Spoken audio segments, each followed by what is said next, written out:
Underground Bunker. Ooh, I know you've been waiting for this one. Tuesday afternoon at the Danny Masterson retrial today was closing arguments. And they're not done. We're going to have to come back in the morning for the final part of it. But let me tell you about today. First, Judge Olmedo read the jury instructions to the jury. And then it was time for the prosecution. And I had told you in the morning, I thought the DAs were going to split their two portions. I just didn't know who was going to do which. Well, this morning we found out that the first portion was being handled by Deputy DA Ariel Anson. She's been a big difference for this retrial over the first trial. She did much more of the questioning questioning in this case. And now she's asked to do the main start of the closing for the prosecution. And wow, what a job she did. You cannot believe what night and day this is. Look, after the first trial, I had one complaint about the prosecution, and that was I felt that they didn't produce a strong enough narrative. They didn't give the jury a story to hang on to. I think the jury needs that. And this time I have praised the way Mueller and Anson have both introduced much more Scientology information, more drugging information, to put together a fuller picture of what happened. And Ariel Anson really brought that home. I mean, the first thing she said was, it all starts with a drink. As soon as she said that, she had the whole courtroom in the palm of her hand. She was telling a story, people. This is what I'm talking about. Yes, look at what Danny's accused of. Danny Masterson is accused of raping 5 different women, 4 that we heard about in this case, plus another woman, Babette. Wow, that's 6. And in all of them, it's the same method. It's the same pattern. It's the same modus operandi. He gives a woman a drink. And after that, she's suspiciously intoxicated. What follows is a violent attack. And just some of the word choice she had as she's describing that was stunning. That if you don't want to have sex with him, that's not an option. If you don't want to be violently attacked by him, that's not an option. He's in control because he has drugged that woman. Just really strong. And also, she has a way of speaking that just is so much more compelling. Strong from the first minute. And she went through each individual case, retold each individual case so that it makes sense. See, this is the problem with the way testimony comes out, is things jump around in time. And, Jane Doe 3, Jane Doe 2, Jane Doe 1, they're not necessarily the greatest tellers of their own tales at times. But Ariel Anson puts it all together. I thought especially with Jane Doe 3, because she really made you understand how Jane Doe 3 thought of the attack at first, why she left Masterson when she did, and then later, what offended her so much when she realized there were other victims. And if the Church of Scientology had done what they told her they were going to handle Danny, those other victims wouldn't have happened. She felt personally responsible. She was devastated. That's why she went to law enforcement. And for the first time, Deputy DA Anson put up on the display so we could all see the email that Jane Doe 3 sent to the Celebrity Center at that point in 2016, explaining how disappointed she was that Scientology had not done what it claimed it would do and didn't take care of Danny's problem, and now she was aware of other victims. Now she had to go forward to the police. Just devastating stuff. Really smart that they saved it for that point. Stitched together so much of her story. Same thing with Jane Doe 1 and Jane Doe 2.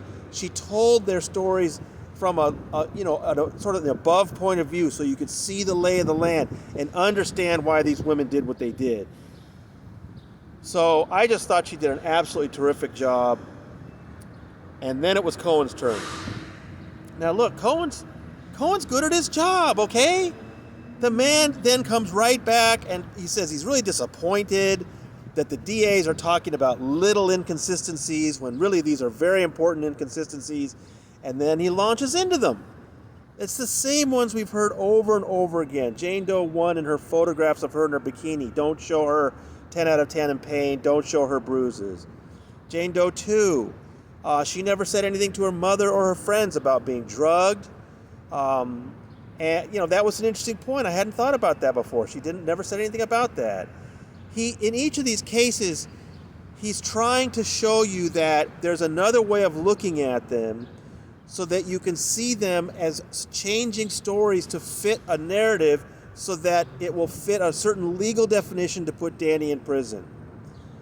So that if at one time they thought of a certain way of these incidents, later they thought a different way for a reason. He's trying to get you to think that these women had a motive to lie. And also, he went on and on about jury instructions.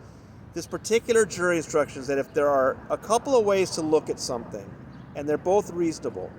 So yeah, okay, one is that Danny violently raped this woman. The other is that she's motivated by money to lie or whatever.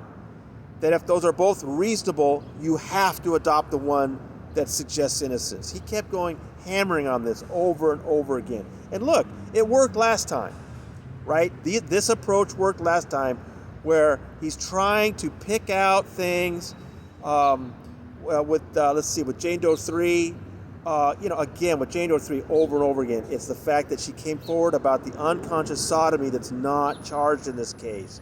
That her case is charged on the November 2001 hair-pulling event during which there's no drugging accusation at all. He really hammered that point home. And with Kathleen J., that what she's saying on the stand now is different than what I reported in my interview of her 2 years ago. Again, I'm just not going to put myself in a position to contradict or criticize a rape victim. Cohen's trying to use this article to impeach her. And also keep in mind, Kathleen is not a charged incident. But with Jane Doe 1, Jane Doe 2, Jane Doe 3, it's the same things we've heard over and over again. And yes, he did use Reyes. In this morning's story, I mentioned to you that, when Detective Reyes said she didn't think there had been any contamination, I thought that was a huge blow to the defense. He skillfully went around that and said that there was contamination anyway and used Reyes in other ways. Again, that what these victims told Reyes in 2017 is very different than what they're saying now. So then it was the DA's turn again, and this time it was Reinhold Mueller. And I have to say, he started off with something a little dull. I thought he was kind of losing people, but then it got stronger and stronger. And one of the things he addressed was that point about Reyes. And he was saying that, look, when somebody sits down for an initial interview in 2017, they may not realize that every single thing they say is going to be, considered the absolute truth forever and ever. Of course they're going to come up with other things later. That's what Dr. Ziv had said. I thought that was a good comeback by Mueller. But the biggest thing he dealt with late this afternoon, which is really important, is that Cohen had tried to question the very nature of the incidents with Jane Doe 3 and Jane Doe 2, saying that there's nothing forcible about them. I'm sorry, Jane Doe 1 and Jane Doe 2. He was saying that if the gun is a lie, it's because Jane Doe 1 needed it for it to be a force incident. And with Jane Doe 2, when she admitted that she never felt fear that he was going to harm her, that loses the force there. And I have to say they were both clever on Cohen's point, but Mueller came back on that so strong and said, look, think about what Jane Doe 1 went through, trying to push him off. He pushes a pillow down and smothers her, tries to reach for him. He pins her arms down and holds her and grabs her throat. That's the definition of force. Of course there's force in her incident. And with Jane Doe 2, flipping her over on her knees, holding her by her hips, jackhammering her, of course it's force. I just thought it was, I don't know, I thought that was one of Cohen's missteps, that he really thought he was going to convince this jury there was no force involved in these incidents. Mueller made him pay for that. And I think it's important because Mueller's going to be the last person they hear from. He got into his thing fairly well today, but I think he's going to have to come back and do another, I don't know, half hour to an hour. I don't know if it could be all that much longer.